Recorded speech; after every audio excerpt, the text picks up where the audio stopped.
I'm really glad all of you made it here this early. Sometimes I call this the up early experience, and you guys have made it in your seats on time.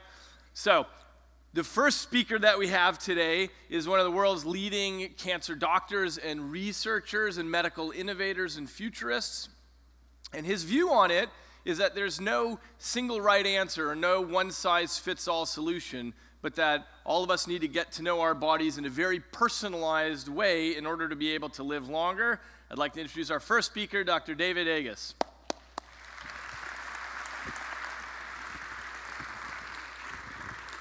Good morning. So, I wrote a book and I sent it to the publisher. I had called it, "What is Health?" with a question mark, because to me that was the key question. I didn't know what health was. Is it a blood test? Is it how you look? Is it how you feel? Is it how you sleep? Is it your cholesterol value? I didn't know. And so the publisher called me a week later and said, "Steve Jobs just called and changed the title of your book." I'm like, "He did what?" And I called up Steve and I said, "Steve, what are you doing?" He goes, "You can't put the word health in the title. It's a bad word in our country. Once you say health, people's eyes roll back. They think of cauliflower. They think of chewing cardboard. You don't want to say that in a title." I said, "All right, I buy that, but why would you call the publisher and not me?" He said, "Well, it's their job to market the book, not yours." I go, "All right."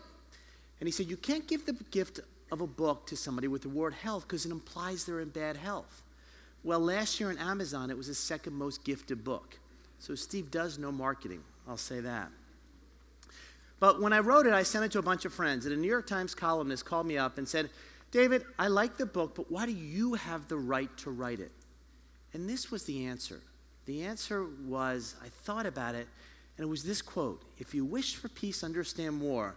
It's the notion that we go to war every day against disease. And from that, we need to take lessons and bring them back. Bring them back to model general health. Because what really is health? And it's very hard to tell a 20-year-old, well, do these things and eat well and exercise, because it's going to pay off when you're 50 or 60, because without a metric, without a test, they don't do it. So Mark Twain said, the only way you keep your health is eat what you don't want, drink what you don't like, and do what you'd rather not. Well, I'll tell you today, that's not the case. So in the United States, last year, we spent close to $1.5 billion on growth hormone. Why? If you take a 70-year-old and inject them with growth hormone, a month later, their friends are going to come up and say, "You look fantastic. What happened? You look 10 years younger. It's amazing." And it works. It makes you look and feel younger. The problem is, on average, it makes you live about 14 years shorter, but it makes you look better. So the key is, what is your value system? In fact, there's a population in Ecuador that has a mutation on growth hormone receptors, so they're all short stature, but there's no diabetes and no cancer. And yet we've built a society that actually pushes people to be bigger. Bigger is better. But obviously our goal is to live until our 9th decade and do so with quality. Well, the way we do that is we prevent disease.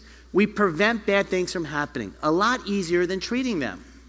The paradox is that if you actually make people live longer, healthcare costs come down.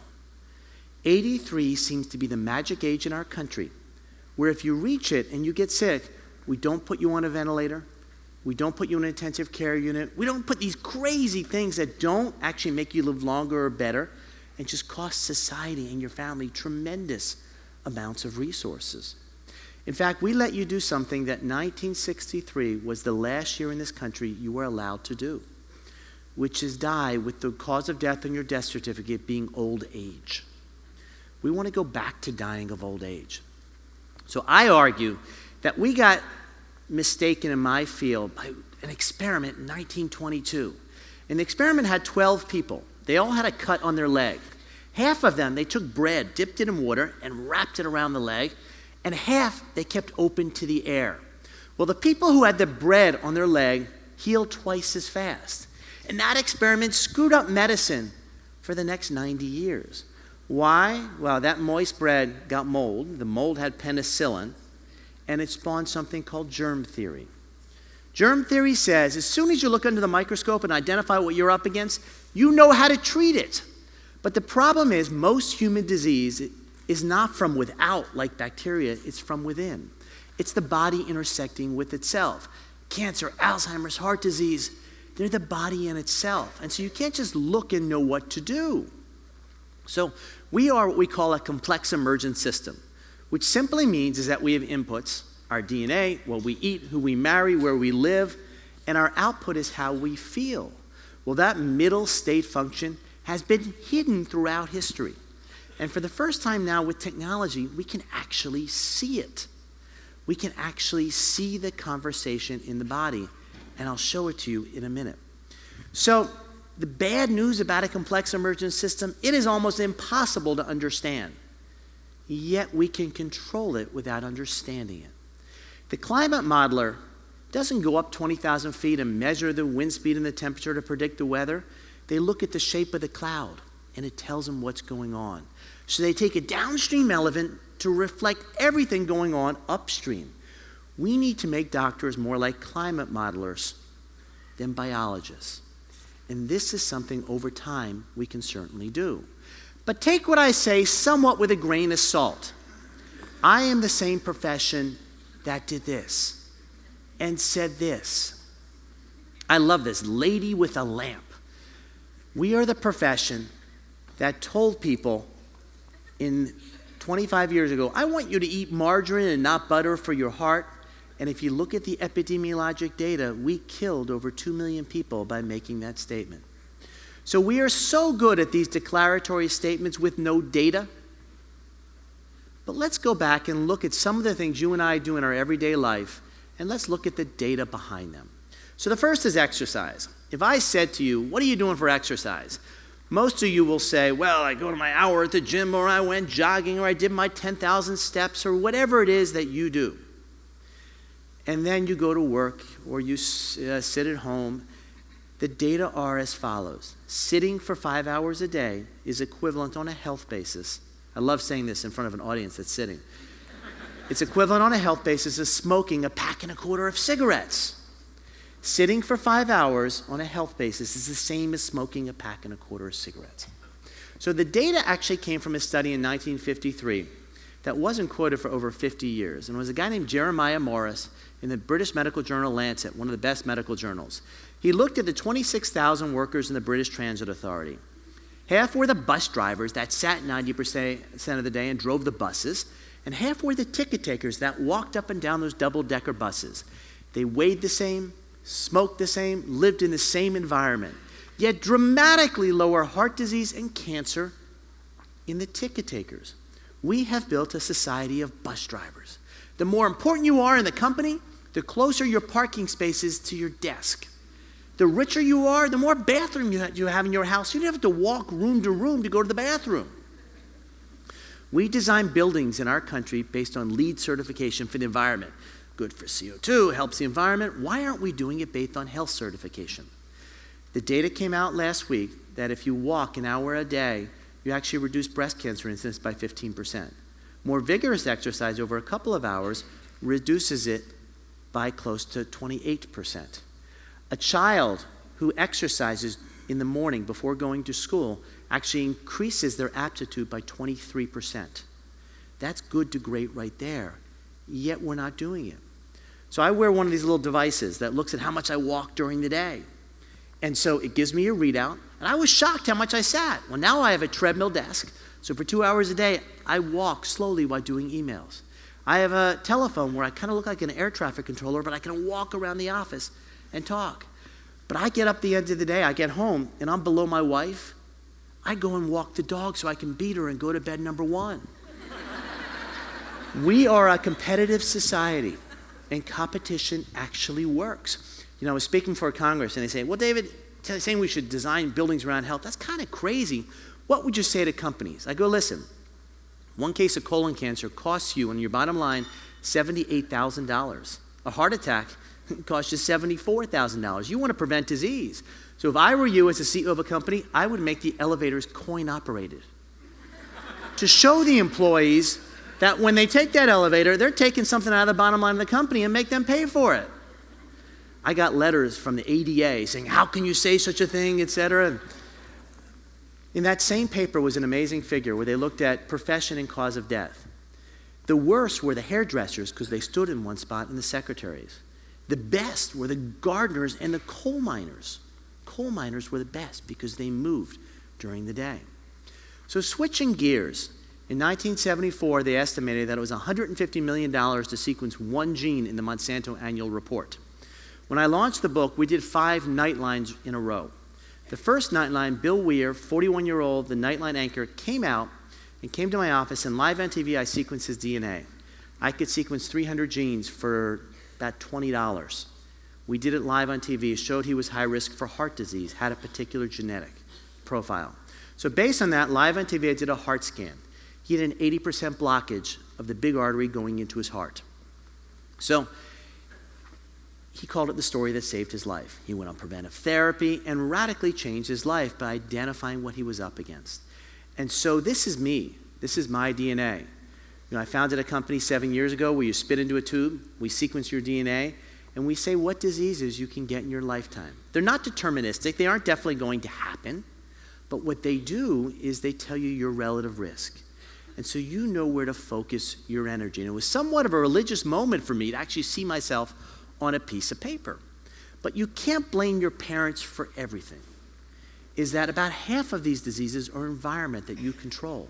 It's what you eat, it's where you live, it's how you live your life. And we actually control them. And so knowing what you're up against is key. But I look at it this way. Is you're in front of a Chinese restaurant, 2 of them, and you have the ingredient list, they're exactly the same. You taste the food, one could be great and one could be bad. Well, DNA is your ingredient list. Other technologies, which I'll show you in a minute, are what the food tastes like. And we have the ability now to look at that. So let's switch gear. I wrote a piece in the New York Times in December that was the second most downloaded article of the year. It described a pill that was 2,433 years old, that if you take it every day, you reduce not the incidence, but the death rate of cancer by 37%, heart disease by 22%, and stroke by 17%. This pill is $3.11 a year. And yet, most people don't do it. Obviously, it's called a baby aspirin. If everybody over the age of 40 in our country took a baby aspirin, we'd have more of an effect on life expectancy than all of the drugs approved by the US FDA for the last 5 years combined. So there's a tremendous power here to preventive medicine that we don't really talk about or do. There's another class of drugs called statins that were developed to lower your cholesterol, and they do that beautifully. The problem is that's not their mechanism. Their real mechanism is blocking inflammation. You sense a trend here, right? Aspirin blocks inflammation. Statins block inflammation. Both of them make you live longer. Inflammation is the root of heart disease, cancer, neurocognitive decline, Alzheimer's. We block that, we actually will prevent disease. People with a normal cholesterol were put on statins, and it delayed heart attack and stroke dramatically with a normal cholesterol. So I'm not telling anyone to take a pill. I just want the conversations to happen with your doctor and say, why aren't I on this drug? Or should I be considered with my family history, my risk factors, etc. So if you look on the internet, people say, well, Agus is pushing drugs. Damn right I'm pushing drugs. In this case, because they work. And they say, well, they cost too much. Well, 3 months supply of a statin, it's prescription, at Walmart without health insurance is $9. So they do cost, but trust me, a disease will cost your family much more. Let's switch gears for a minute. Vitamins. We spend twofold more on vitamins in our country than all of medical research. We spend more on potato chips in our country than all of cancer research. It's an amazing figure. But 39,000 women tracked over close to 20 years. Vitamins and no vitamins. The women who took the vitamins had about a 15% higher death rate than the women who didn't. So death is a bad side effect. So let's just look a little bit deeper. First one, vitamin D. So according to the headlines, vitamin D does everything. You can find out that it will prevent or treat any disease you can have. But let's look closer at the data. So 75% of people in the United States, of everybody, are, quote, low in vitamin D. 97% of African Americans. And we have this new, quote, epidemic of low vitamin D. Yet hip fracture rate is down by half from 15 years ago. So who defined what normal is? When you measure a node, and you only measure, a network, and you measure one node on a network, what does it mean? There's vitamin D, there's the sensor, which is the receptor, and then there are 5 signaling molecules. One node of a network? I don't understand. The country of Canada had to outlaw vitamin D testing because it was 11% of their entire country's laboratory budget several years ago. So right now in the United States, close to 70% of women over the age of 65 take calcium and vitamin D. So it took women over the age of 70, put them on vitamin D to raise their level for a year, a 26% increase in bone fractures. Not decrease, increase in bone fractures. In fact, the meta-analysis of close to 750,000 women was just published last week, showing that there has yet to be a benefit ever with bone fracture or osteoporosis was taking calcium and vitamin D. In fact, osteoporosis is not a deficiency in calcium or vitamin D. It's a genetic predisposition. Evolution liked women with low bone density. It was easier for the pelvis to accommodate a child during childbirth. Yet we throw this vitamin and supplement with lots of side effects, kidney stones, stomach upset, with zero data behind it. Look at another one, vitamin E.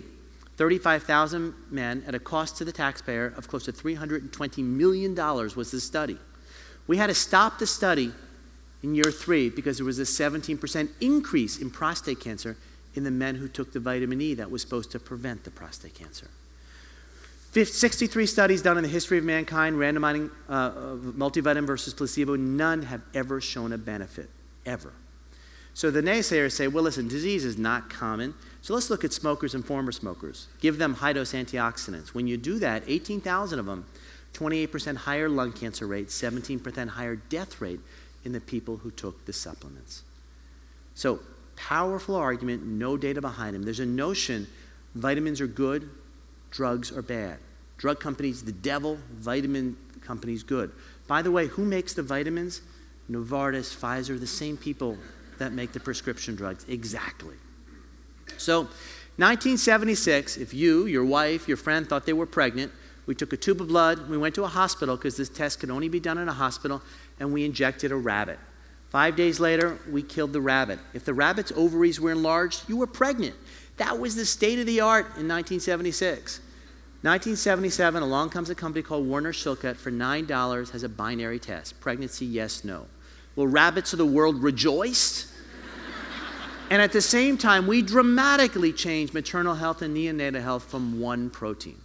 We now have the ability of looking at all the proteins in the body. This is the conversation in the body I alluded to. And so by looking at all the proteins in the body, we can know what's going on. So the technology is here. And over the next 3 to 5 years, you're going to start to see test by test coming out, start to look, instead of this one-size-fits-all medicine. Colonoscopy, it prevents colon cancer, almost 100%. Yet most people who have it don't need it because they didn't have a polyp. And most people who should get it don't get it. Well, there will be a blood test that says who has a colonic polyp. So you will only get a colonoscopy if you need it. And at the same time, there's a quality metric. Did the doctor actually get it out? These things will transform medicine as we know it. So people always say to me, what's next?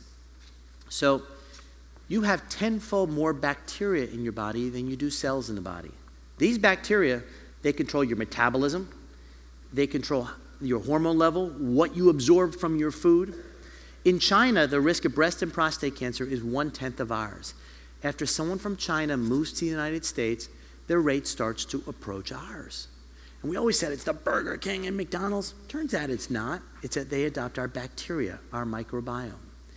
In fact, if you take bacteria from somebody who's overweight and put them in a skinny mouse, within 7 days, that mouse will start to trend toward being overweight. And the inverse is also true. So for the first time ever, we sequenced the human microbiome earlier this year. And going forward, I guarantee you, if I say you're high risk for X disease, we're going to give you a particular yogurt or change your bacteria to actually portend you away from that disease. These are things that are going to happen over the next several years, and it's powerful. I said earlier that we can't understand the complex emergent system that we are, and this is a great example, is that until 6 months ago, we didn't know what the microbiome was, and we just sequenced it. 7 months ago, we thought junk DNA was junk, and it actually now we learned is DNA that controls other DNA. So we're learning a new dimension to each of us every day. And so I want to end on one simple note, and it's a prescriptive element for each of you. Very simple, looking at the data. People who eat their meals on an irregular schedule have 81% more diabetes. Your body loves and strives for regularity. So much so that they did a clinical trial. They had 600 parents and they said, listen, have your kids go to bed whenever they want, wake up 10 and a half hours later, here's a stopwatch. They said to 600 parents, have your kids go to bed the same time every night, wake up in 10 and a half hours. Same amount of sleep in both arms, one irregular, one regular.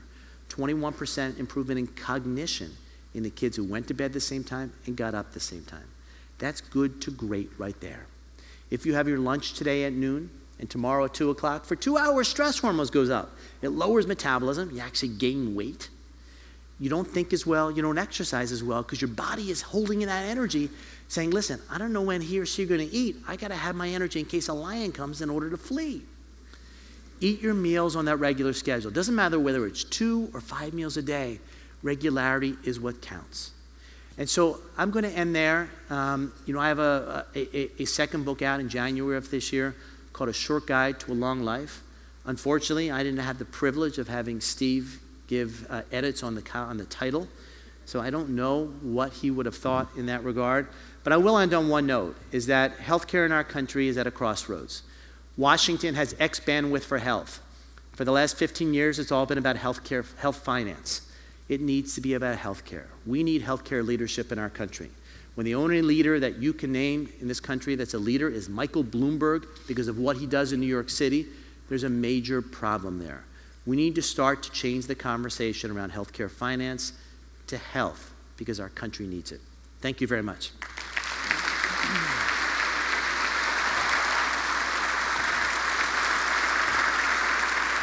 Terrific talk. Thank you, David. Thank you. So your view on medicine is about tailoring treatment and knowing thyself, like the Greek admonition. So my question to you is, what do you think it takes for people to get over psychological barriers and in some cases cost barriers to make that happen?